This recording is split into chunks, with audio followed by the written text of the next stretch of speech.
Hello बच्चों, आज हम लोग प्रकाश का परावर्तन क्लास 10th का चैप्टर नंबर 1 का अध्ययन करेंगे। ठीक है, तो प्रकाश का परावर्तन इसको इंग्लिश में बोलते हैं रिफ्लेक्शन ऑफ लाइट।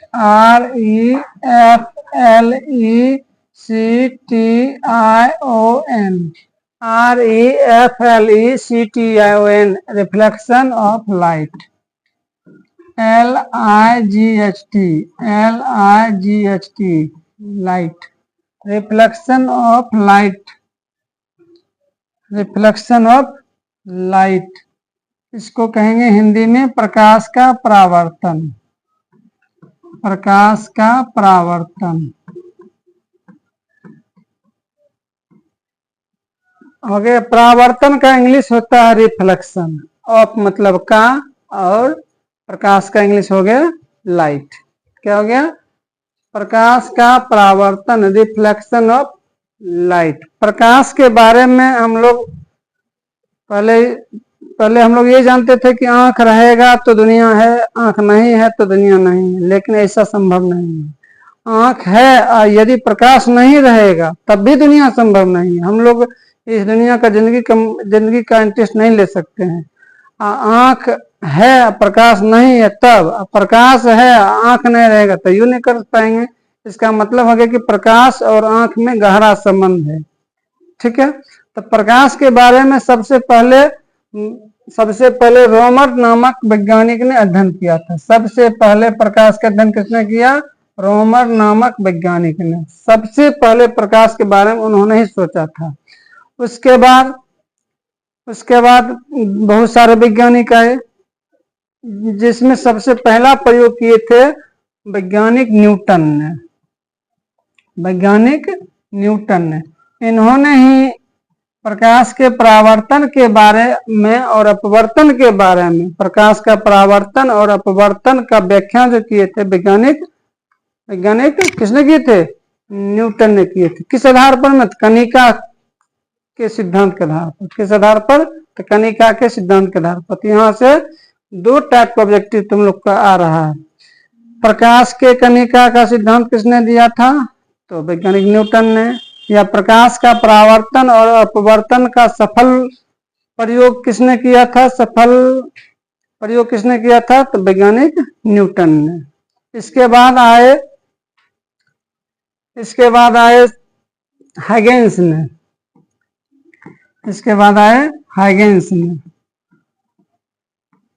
हाइगेंस जो है 1678 ईस्वी में अध्ययन किए थे। इन्होंने प्रकाश के तरंग सिद्धांत का प्रतिपादन किया था। जस्ट इसके बाद 1801 ईस्वी में थॉमसन नामक वैज्ञानिक था। पूरा नाम था थॉमसन यंग नामक वैज्ञानिक ने 1801 ईस्वी में तरंग सिद्धांत का ही प्रयोग करके, क्योंकि हाइगेंस का तरंग सिद्धांत उतना सफल नहीं हो पाया था, लेकिन उन्हीं के सिद्धांत के आधार पर वैज्ञानिक थॉमसन ने 1801 ईस्वी में तरंग सिद्धांत का सफल प्रयोग किया और उन्होंने बताया कि प्रकाश एक विद्युत चुम्बकीय तरंग है। इसके बाद ये किसने किए थे?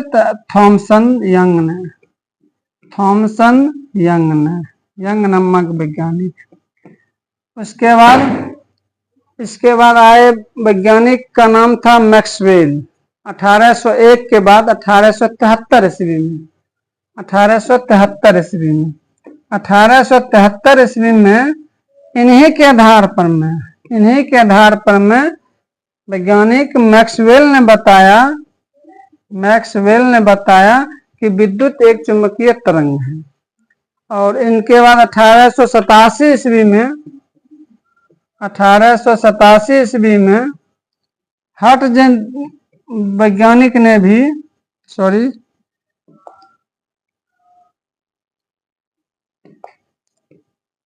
हर्ट्ज नामक वैज्ञानिक ने 1887 ईस्वी में विद्युत चुम्बकीय तरंग को प्रयोग द्वारा प्रदर्शित किया था। ठीक है, तो एक बार रिफ्रेश कर लेते हैं। सबसे पहले प्रकाश का अध्ययन किसने किया? वैज्ञानिक रोमर ने। इसके बाद कौन आए? वैज्ञानिक आए न्यूटन ने। इन्होंने क्या किया? तो कणिका सिद्धांत का प्रतिपादन किया और कणिका सिद्धांत के आधार पर ही प्रकाश का परावर्तन और अपवर्तन का हो गया सफल व्याख्या किया। इनके बाद आए हाइगेंस। हाइगेंस नामक वैज्ञानिक ने 1678 में ये बताया कि विद्युत प्रकाश जो है विद्युत चुंबकीय तरंग के रूप में काम करता है। उसके बाद थॉमसन नामक यंग ने 1801 ईस्वी में इन्हीं के सिद्धांत का सफल प्रयोग किया। उसके बाद आए मैक्सवेल। मैक्सवेल ने 1873 ईस्वी में ये 1873 ईस्वी में ये साबित कर दिया कि विद्युत चुंबकीय तरंग प्रकाश एक विद्युत चुंबकीय तरंग है। उसके बाद हर्ट्ज जो आए उन्होंने भी इसी पर में काम किया था। हम इस प्रकार देखते हैं कि प्रकाश के बारे में विभिन्न वैज्ञानिक ने आकर के प्रकाश के बारे में अध्ययन किया। अब आगे हम लोग देखते हैं प्रकाश है क्या। रियली में इतना सारे वैज्ञानिक जो है प्रकाश के बारे में बताए, तो प्रकाश है क्या?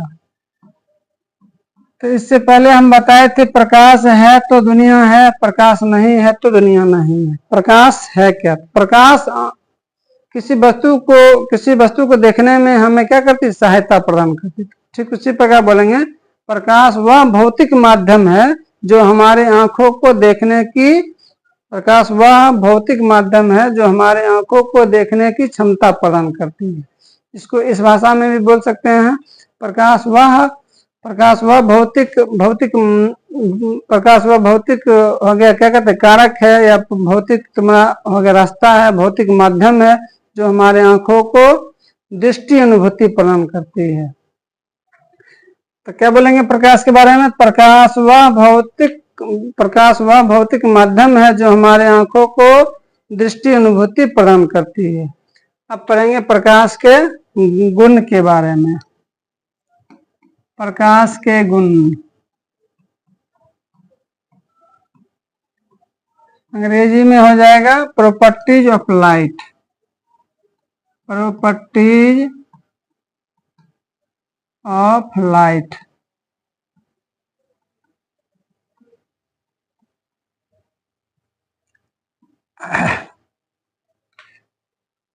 पहला गुण कहता है कि प्रकाश सीधी रेखा में गमन करती है।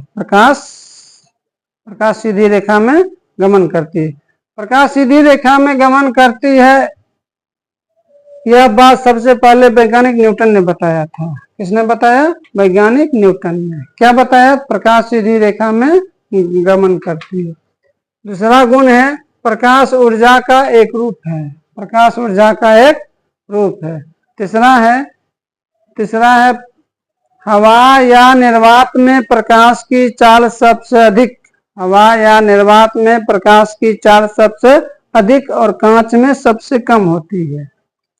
हवा या निर्वात में प्रकाश की चाल सबसे अधिक और कांच में सबसे कम होती है। आगे चौथा गुण कहता है प्रकाश का माध्यम बदलने से उसका वेग, तरंगदैर्घ्य और आयाम बदल जाता है। प्रकाश का माध्यम बदलने से उसका वेग, तरंगदैर्घ्य और आयाम बदल जाता है, परंतु आवृत्ति नहीं बदलती है।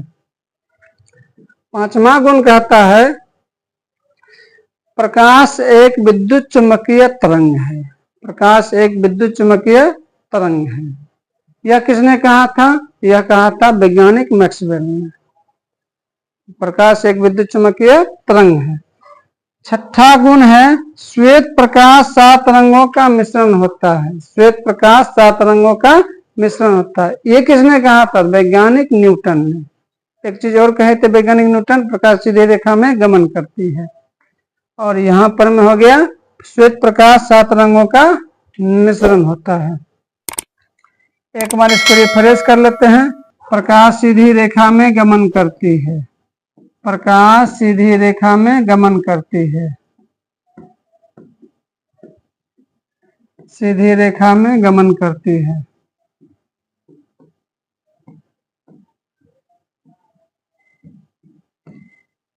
दूसरा गुण क्या हो जाएगा? प्रकाश ऊर्जा का एक रूप है। प्रकाश ऊर्जा का एक रूप है।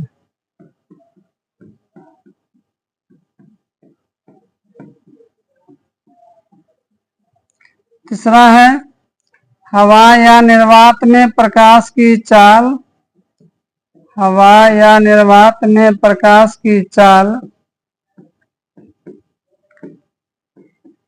प्रकाश की चाल, हवा या निर्वात में प्रकाश की चाल सबसे अधिक और कांच में सबसे कम होती है। चाल सबसे अधिक और कांच में सबसे कम होती है। कांच में सबसे कम होती है।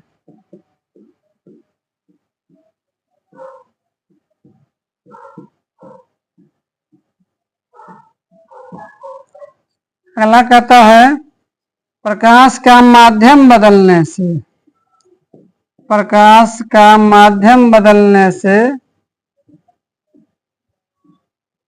माध्यम बदलने से वेग, तरंग दैर्ध्य और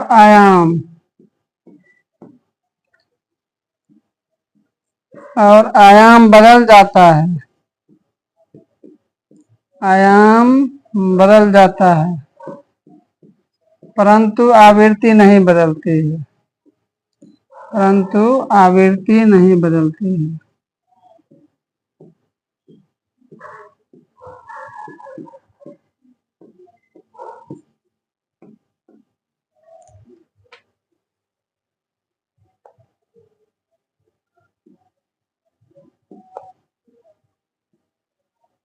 5वां गुण कहता है श्वेत प्रकाश 7 रंगों का मिश्रण होता है। श्वेत प्रकाश 7 रंगों का मिश्रण होता है। 7 रंगों का मिश्रण होता है।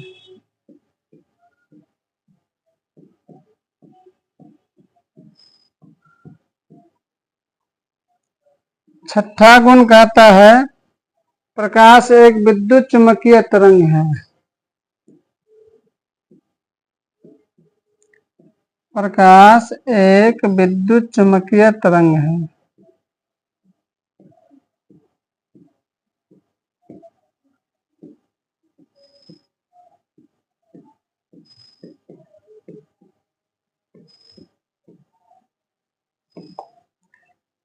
सातवां गुण कहता है प्रकाश की प्रकृति द्विक प्रकृति होती है। द्विक प्रकृति का मतलब हो गया कि प्रकाश कण और तरंग दोनों के रूप में चलती है। प्रकाश कण और तरंग दोनों के रूप में चलती है, इसलिए इसको द्विक प्रकृति कहते हैं। सातवां गुण हो गया प्रकाश की प्रकृति द्विक होती है। प्रकाश की प्रकृति द्विक प्रकृति होती है। द्विक प्रकृति होती है।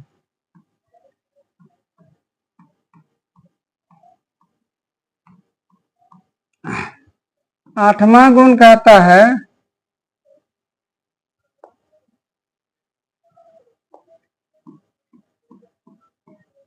प्रकाश एक अनुप्रस्थ तरंग है। प्रकाश एक अनुप्रस्थ तरंग है।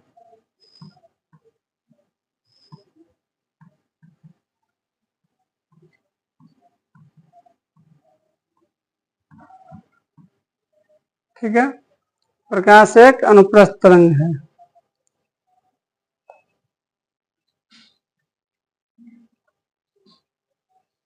एक बार रिफ्रेश कर लेते हैं। प्रकाश के गुण, पहला है प्रकाश सीधी रेखा में गमन करती है। किसने कहा था? न्यूटन।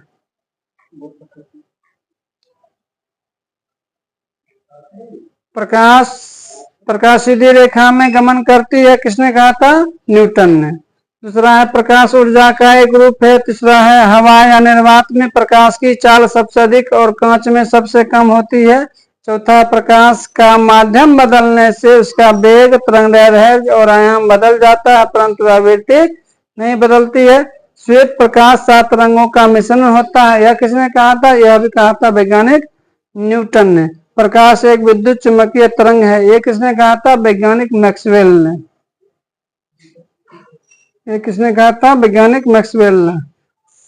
सातवां है प्रकाश की प्रकृति द्विक प्रकृति होती है। द्विक मतलब क्या हो गया? प्रकाश कण के रूप में चलती है और दूसरा हो गया प्रकाश तरंग के रूप में चलती है। किसने कहा था कि प्रकाश तरंग के रूप में चलती है? वैज्ञानिक हाइगेंस ने। सबसे पहले किसने कहा था कि प्रकाश तरंग के रूप में चलती है? वैज्ञानिक हाइगेंस ने।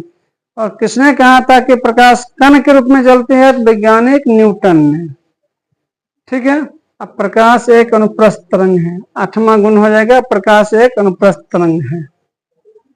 आसपास की जितनी भी वस्तुएं हैं, आसपास की जितनी भी वस्तुएं हैं उन्हें उन्हें उन्हें दो श्रेणी में बांटा गया। पहला हो गया दीप्त वस्तु और दूसरा हो गया अदीप्त वस्तु। पहला हो गया दीप्त वस्तु और दूसरा हो गया अदीप्त वस्तु। अदीप्त वस्तु आसपास की जितनी भी, हमारे आसपास के चारों ओर जितनी भी वस्तु है उनको दो श्रेणी में हो गया, उनको दो श्रेणी में डिवाइड कर गया है। पहला है दीप्त वस्तु और दूसरा है अदीप्त वस्तु। दीप्त वस्तु क्या होता है? तो वे वस्तु जिससे प्रकाश स्वयं निकलती है उसे कहेंगे दीप्त वस्तु। जैसे सूर्य हो गया, हमारा ये बल्ब हो गया।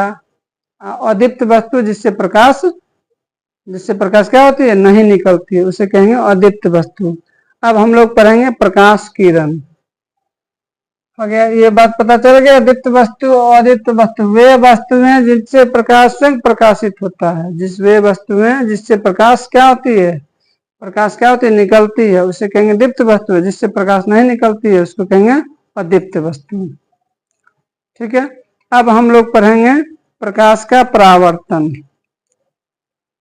अब हम लोग पढ़ेंगे प्रकाश का परावर्तन। प्रकाश का परावर्तन सब क्या समझते हैं? तो प्रकाश का परावर्तन से पहले हम लोग जानेंगे, अब यहां से हमारा टॉपिक स्टार्ट होता है, प्रकाश का परावर्तन।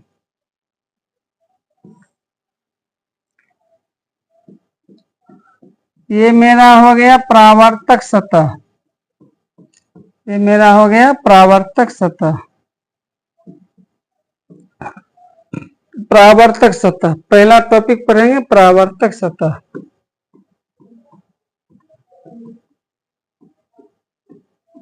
परावर्तक सतह किसको कहेंगे? ऐसा सतह या वैसा सतह जिससे प्रकाश की किरण टकराती है। वैसा सतह जिससे प्रकाश की किरण टकराती है परावर्तक सतह कहेंगे। प्रकाश की सतह टकराना या प्रकाश की किरण जिस सतह से टकराती है उस सतह को परावर्तक सतह कहते हैं।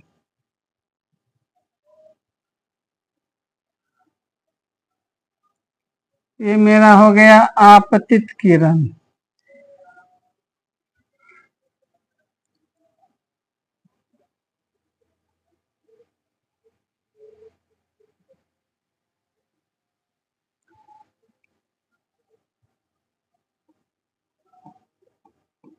ये हो गया आपतित किरण।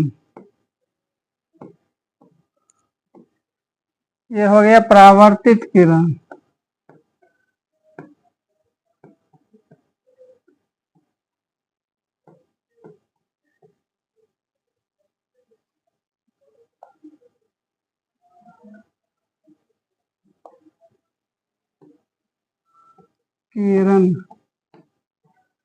ठीक है।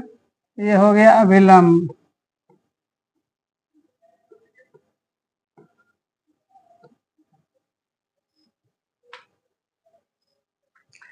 आपतित किरण किसे कहेंगे? अनंत से आ रही प्रकाश की किरण को आपतित किरण की। अनंत से या किसी बिंदु स्रोत से आ रही प्रकाश की किरण को आपतित किरण कहते हैं। फिर से, आपतित किरण किसे कहेंगे? तो अनंत से आ रही प्रकाश की किरण को आपतित किरण कहते हैं। अनंत से आ रही प्रकाश की किरण को आपतित किरण कहते हैं। अब पढ़ेंगे परावर्तित किरण। अनंत से आ रही प्रकाश की किरण किसी परावर्तक सतह से टकराकर पुनः वापस लौटने वाली किरण को। फिर से, अनंत से आ रही प्रकाश की किरण किसी परावर्तक सतह से टकराकर, ये मेरा परावर्तक सतह है, अनंत से आ रही प्रकाश की किरण किसी परावर्तक सतह से टकराकर पुनः वापस लौटने वाली किरण को परावर्तित किरण कहते हैं। ठीक है, परावर्तित किरण।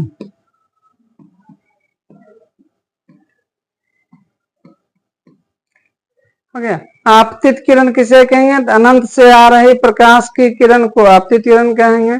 अनंत से आ रही प्रकाश की किरण परावर्तक सतह से टकराकर वापस लौटने वाली किरण को परावर्तित किरण कहते हैं। और ये हो गया अभिलंब। आपतित किरण, परावर्तित किरण, आपतित किरण, परावर्तित किरण और अभिलंब। आपतित किरण, परावर्तित किरण और अभिलंब जिस बिंदु पर मिलता है उस बिंदु को कहते हैं आपतन बिंदु। आपतन बिंदु।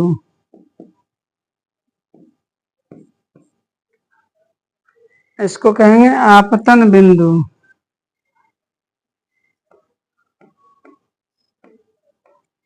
आपतन बिंदु। आपतन बिंदु पर डाले गए लंब को अभिलंब कहते हैं। आपतन बिंदु पर डाले गए लंब को अभिलंब कहते हैं।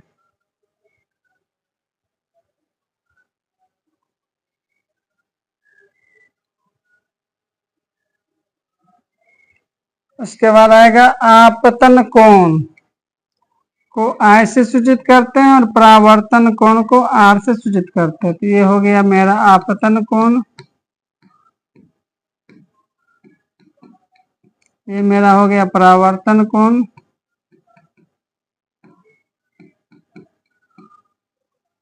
ठीक है, आपतित किरण और अभिलंब के बीच बने कोण को, आपतित किरण और अभिलंब के बीच बने कोण को आपतन कोण कहते हैं। इसे स्मॉल I से सूचित करते हैं।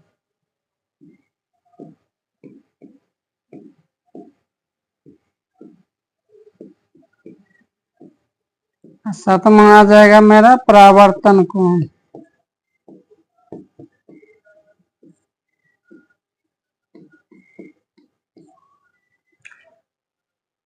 आपतित किरण और अभिलंब के बीच बने कोण को आपतन कोण कहते हैं और आपतन कोण को स्मॉल I से सूचित करते हैं। ठीक हो, नहीं तो बोलेंगे परावर्तित किरण और अभिलंब के बीच बने कोण को परावर्तन कोण कहते हैं और इसे स्मॉल R से सूचित करते हैं। परावर्तित किरण और अभिलंब के बीच बने कोण को परावर्तन कोण कहते हैं और इसे स्मॉल R से सूचित करते हैं। इतना से जानने के बाद हम लोग जानेंगे प्रकाश का परावर्तन है क्या।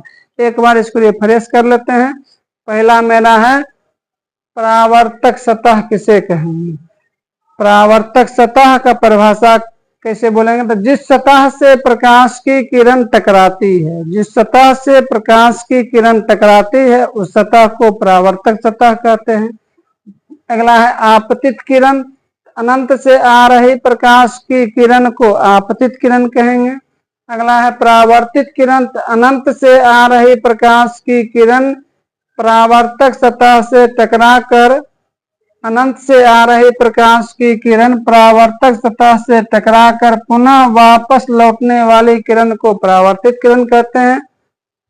अगला है आपका आपतन बिंदु।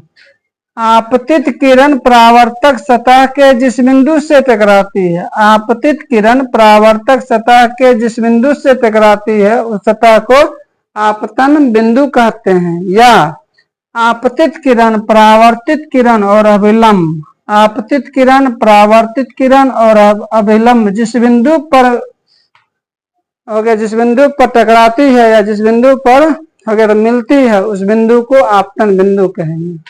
आपतित किरण, परावर्तित किरण और अभिलंब जिस बिंदु पर मिलती है उस बिंदु को आपतन बिंदु कहेंगे, या आपतित किरण परावर्तक सतह के जिस बिंदु से टकराती है उस बिंदु को आपतन बिंदु कहते हैं। अभिलंब, तो आपतन बिंदु पर डाले गए लंब को अभिलंब कहेंगे। आपतन कोण, आपतित किरण, अभिलंब, आपतित किरण और अभिलंब के बीच बने कोण को आपतन कोण कहते हैं। इसे स्मॉल आर से सूचित करते हैं। अगला है परावर्तित किरण और अभिलंब के बीच बने कोण को परावर्तन कोण कहते हैं। इसे स्मॉल आर से सूचित करते हैं। थोड़ा सा प्रथम बार है, होगी लिखने में मिस्टेक होती है, ठीक है। आप पढ़ेंगे प्रकाश का परावर्तन है क्या।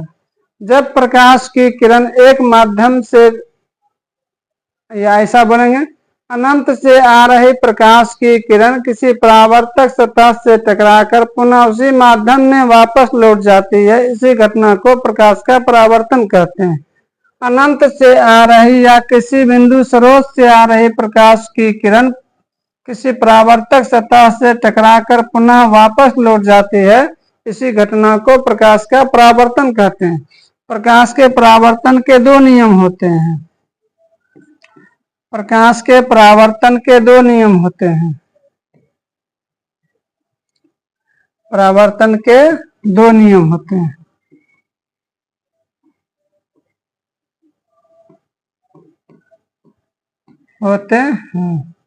पहला कहता है प्रकाश का परावर्तन का पहला नियम, प्रकाश का परावर्तन सब क्या समझते हैं।